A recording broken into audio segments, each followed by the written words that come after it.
ஓம் கஜானனம் பூதகணாதிசேவிதம் கபித்தஜம்பு பலஜார பஜ்ஜிதம் உமாசுதம் சோக விநாசகாரணம் நமாமி விக்னேஸ்வர பாதபங்கஜம். வணக்கம், நான் உங்கள் அஸ்ட்ரோவருண். பொண்ணை பெற்றவங்களும் பையனை பெற்றவங்களும் தங்கள் பிள்ளைகளுக்கு கல்யாணம் காலகாலத்தில் ஆகலையே, அந்தந்த வயசில் நடக்கலையே, வயசு தள்ளி போய்கிட்டே இருக்கு அப்படிங்கிற ஏக்கமும் தாக்கமும் பொண்ணை பெற்றவங்களுக்கும் பையனை பெற்றவங்களுக்கும் இருக்கத்தானே செய்யும். என் மகளுக்கு 30 வயசை தாண்டிடுச்சுங்க, இன்னும் கல்யாணமே நடக்கலை, வரன் பூரா தட்டிக்கிட்டே போகுது, ஏன்னே தெரியலை அப்படின்னு நிறைய பேர் நம்ம சொல்ல கேட்டிருப்போம். அதே மாதிரி பையனை பெற்றவங்களும், சார் என் பையன் நல்லா படிச்சிருக்கான், ஃபாரினில் இருக்கான், கை நிறைய சம்பளம் வாங்குகிறான், நல்ல வசதி அந்தஸ்து எல்லாமே இருக்குது சார், ஆனால் கல்யாணம்னு பார்த்தோம்னா பொண்ணு வீட்டுக்காரங்க ஜாதகத்தை பார்த்தா பொருத்தமெல்லாம் நல்லா தான் இருக்குது, ஆனால் ஏன்னே தெரியலை தவிர்த்துடுறாங்க. இப்படியே காலம் ஆகிக்கிட்டே போகுது. 30-33 வயசு ஆகிருச்சு, எப்போ நடக்கும் அப்படின்னு கொஞ்சம் பார்த்து சொல்லுங்கள் அப்படின்னு ஜோசியர்கிட்ட போய் ஜாதகத்தை கொடுத்து பார்க்க சொல்லி கேட்பாங்க. அந்த ஜோசியரும் ஜாதகத்தை பார்த்து கணக்கெல்லாம் போட்டு கணிச்சிட்டு, உங்கள் ஜாதகத்தில் தோஷம் இருக்குது, குரு பலம் வேறு இப்போ இல்லை, குருவிற்கு பரிகாரம் செய்தால் திருமண தடையில் விலகி உங்கள் பையனுக்கோ பொண்ணுக்கோ திருமணம் தடையில்லாமல் நடைபெறும் அப்படின்னு சொல்லி அனுப்பிச்சிடுவார். பரிகாரத்தை உடனே போய் செய்யுங்க அப்படிம்பார். இந்த அம்மாவும் பரிகார பொருட்களை எல்லாம் வாங்கி கொண்டு கோயிலுக்கு புறப்பட்டு போய்கிட்டுருப்பாங்க. அப்போ எய்த்தாப்பில் ஒரு அம்மா வருவாங்க. என்ன சாந்தி, கோயிலுக்கா அப்படிம்பாங்க. ஆமாக்கா, அந்த ஜோசியர்கிட்ட போனேன், என் பொண்ணுக்கு கல்யாணம் தட்டி போய்கிட்டே இருக்குது, அதுக்கு இந்த நவக்கிரகத்தில் இருக்க குருவுக்கு போய் ஒரு பரிகாரத்தை பண்ணிட்டு வர சொன்னார், அதுக்கு தான் அந்த சுண்டக்கடலை மஞ்சள் கலர் வஸ்திரம் இதெல்லாம் வாங்கிட்டு போய்கிட்டு இருக்கேன் அப்படிம்பாங்க. அட என்னடி நீ ஒன்றும் புரியாதவளா இருக்க, குருவுக்கா போய் செய்வாங்க, நீ அந்த கோயிலுக்கு போ, சிவன் கோயிலுக்கு போய் சிவனை சுற்றி வரும்போது தெற்கு பார்த்து தட்சிணாமூர்த்தி இருப்பார், அவருக்குள்ள செய்யணும் நீ அப்படின்னு இந்த அம்மா தனக்கு தெரிஞ்ச பாசையில் சொல்லி இந்த அம்மாவை டைவர்ட் பண்ணிடுவாங்க.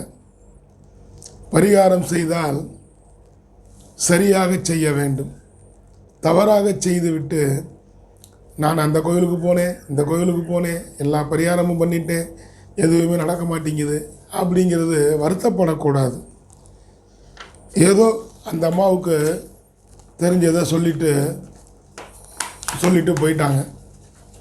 இப்போ நமக்கு கண்ணு வலி இருக்குங்க, கண்ணில் தண்ணியாக வடியுது, கண்ணெல்லாம் செவந்து போச்சு, கண்ணில் தூசி விழுந்துருச்சு, அல்லது கண்ணில் புறம் வந்துருச்சு, காட்ராக்ட் ஆப்ரேஷன் பண்ணணும் அப்படிங்கிற மாதிரி நம்மளுக்கும் தெரியும். அப்போ நம்ம முதல்ல யாரை போய் பார்க்கணும்? கண் டாக்டரில் போய் பார்க்கணும். காலுக்கு வைத்தியம் பார்க்குற டாக்டரை போய் பார்த்தா எப்படி சரியாகும்? அவரும் பார்ப்பார், 2 ஊசி போடுவார். விரைவில் குணமாக வேண்டுமென்றால் கண் மருத்துவரை அல்லவா பார்க்க வேண்டும். அதைப்போல் ஒருத்தருக்கு காதில் சீல் வெடியுது, சரியாக காது கேட்க மாட்டேங்குது, காது வலிச்சுக்கிட்டே இருக்குது, கொங்கின்னு ஒரு சவுண்டு வந்துக்கிட்டே இருக்குது. அப்போ என்ன பண்ணணும்? காது டாக்டரை தான் போய் பார்க்கணும். அதை விட்டுவிட்டு கழுத்துக்கு பார்க்குற டாக்டரை போய் பார்த்தா எப்படி இருக்கும்?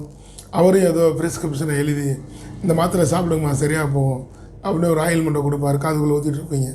ஆனால் இது சரியான மருத்துவமா, சரியான முறையா என்றால் இல்லை. அதுபோல தான் குருவும் தட்சிணாமூர்த்தியும் வேறு வேறு. ஒரு ஜோசியர் குருவிற்கு பரிகாரம் செய்ய சொன்னால் நவகிரகத்திலே இருக்கும் குருவிற்குத்தான் நீங்கள் பரிகாரம் செய்ய வேண்டும். அப்போ தான் அந்த பரிகாரம் பலிதமாகி உங்களுக்கு பயன்படும். நீங்கள் போயிட்டு இந்த அவங்க சொன்னாங்க இவங்க சொன்னாங்கன்னு தட்சிணாமூர்த்திக்கு போய் பார்த்தீங்கன்னா எப்படி இருக்கும்? குருவை போய் பார்த்து பரிகாரம் செய்ய சொன்னால் குரு பகவானை தனையை பார்த்து பரிகாரம் செய்யணும். அப்போத்தானே உங்கள் நியாயமான கோரிக்கைகள் நிறைவேறும். தேவகுரு வேறு, தட்சிணாமூர்த்தி வேறு என்பதை தெளிவாக நீங்கள் இப்போ தெரிஞ்சுக்கணும். பிறகு அவரவருக்குரிய பரிகாரத்தை தகுந்த முறையில் செய்தால் உங்களுடைய நியாயமான கோரிக்கைகள் நிறைவேற்றப்படும்.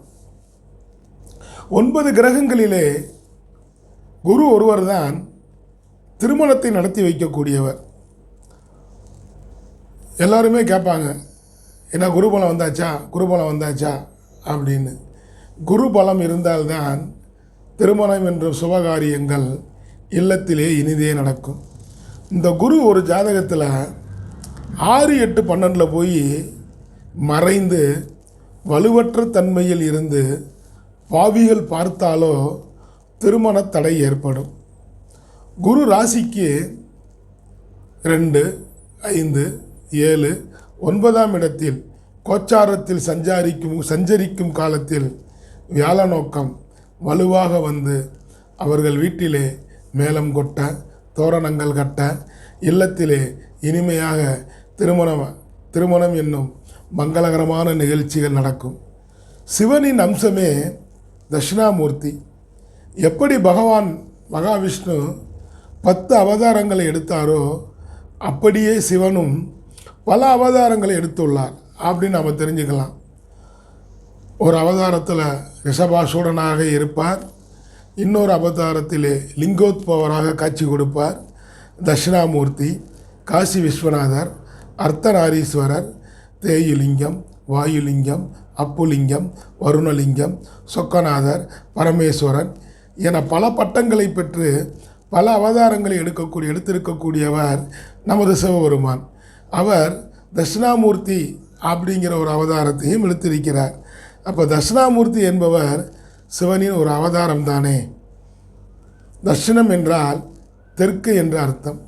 சிவன் ஆலயத்திலே நீங்கள் சிவபுராணி பிரகாரத்தை சுற்றி வரும் பொழுது தெற்கு திசையிலே கல்லால மரத்தடியிலே சின்முத்திரையிலே அருள்பாவித்து கொண்டிருப்பார். பக்தர்களுக்கு வேண்டிய வரங்களை வாரி வாரி கொடுத்து கொண்டிருப்பார். அவர் தட்சிணாமூர்த்தி. சிவனின் பிரகாரத்தை சுற்றி வரும் பொழுது தெற்கு நோக்கி இருப்பவர் தட்சிணாமூர்த்தி. குரு பகவான் நவக்கிரகங்களிலே வடக்கு புறமாக இருப்பார், வடக்கு பார்த்து இருப்பார். வேறு எந்த கிரகமும் வடக்கு பார்த்து இருக்காது. குரு ஒருவர் தான் வடக்கு திசையை நோக்கி நின்ற நிலையில் இருப்பார் நவக்கிரகத்திலே. அதாவது சனி, குரு, சுக்கிரன், ராகு, கேது, சனி, சந்திரன், புதன் ஆகிய நவக்கிரக வரிசையிலே குரு பகவான் வடக்கு திசையை நோக்கி பார்த்து இருப்பார். இப்போ தெரிஞ்சிச்சா தேவகுரு யார், தட்சிணாமூர்த்தி யார் என்று? தேவகுரு தேவர்களுக்கு தலைவனாக இருந்து தான் கற்ற கல்விகளை பிறருக்கு போதிக்கக்கூடிய இடத்தில் இருப்பவர் தேவகுரு. வியாழ பகவான், பொன்னவன், மன்னவன், பிரகஸ்பதி அப்படின்லாம் நிறைய அந்தணன் அப்படின்னு நிறைய பேரோடு அழைப்பாங்க. இங்கே சிவனுக்கு அர்த்தநாரீஸ்வரர், உமயம் ஒரு பாதி, பரமேஸ்வரன், சொக்கநாதர், லிங்கோத்பவர், ரிஷபாசூடனர் அப்படிங்கிற மாதிரி பெயர்களில் இருப்பார். இவர் சிவனின் அம்சம் தட்சிணாமூர்த்தி. ஆக சிவன் தட்சிணாமூர்த்தி வேறு, குரு பகவான் வேறு. ஒரு ஜோசியர் குரு பகவானுக்கு பரிகாரத்தை செய்ய சொன்னால் தேவகுருவாகிய நவக்கிரகத்திலே இருக்கும் வடக்கு பார்த்து அமர்ந்திருக்கும் தேவகுருவை வணங்கினால் திருமண தடைகள் நீங்கும். ஆக தேவகுருவா தட்சிணாமூர்த்தியா அப்படிங்கிறத நாம் இந்த பதிவில் தெளிவாக தெரிஞ்சுக்கிட்டோம். குருவுக்கு பண்ண வேண்டிய பரிகாரத்தை குருவிற்குத்தான் செய்ய வேண்டும். தட்சிணாமூர்த்திக்கு செய்ய வேண்டிய பரிகாரத்தை தட்சிணாமூர்த்திக்கு செய்யலாம். ஆக இருவரும் தனித்தனி வெவ்வேறு ஆட்கள் தான், வெவ்வேறு தெய்வங்கள் தான். ஆக தேவகுரு, தட்சிணாமூர்த்தி இருவரும் எவ்வாறு அப்படிங்கிறத ஒரு சிறு விளக்கத்தோடு பார்த்தோம். இந்த பதிவு உங்களுக்கு பிடிச்சிருந்தா சப்ஸ்கிரைப் பண்ணுங்கள், லைக் பண்ணுங்கள், ஷேர் பண்ணுங்கள்.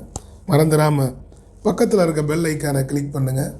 அப்படி பெல் ஐக்கானை கிளிக் பண்ணும் பொழுது நான் பதிவிடும் அடுத்தடுத்த வீடியோக்கள் உங்களை தானாக வந்தடையும் என கூறிக்கொண்டு இந்த நாள் இனிய நாளாக இருந்ததற்கு இறைவனுக்கு நன்றி கூறி நாளைய பொழுது நல்லதாக விடியட்டும் என கூறிக்கொண்டு உங்களிடமிருந்து விடைபெறுபவர் உங்கள் அஸ்தோரும். நன்றி, வணக்கம். வாழிய வளமுடன்.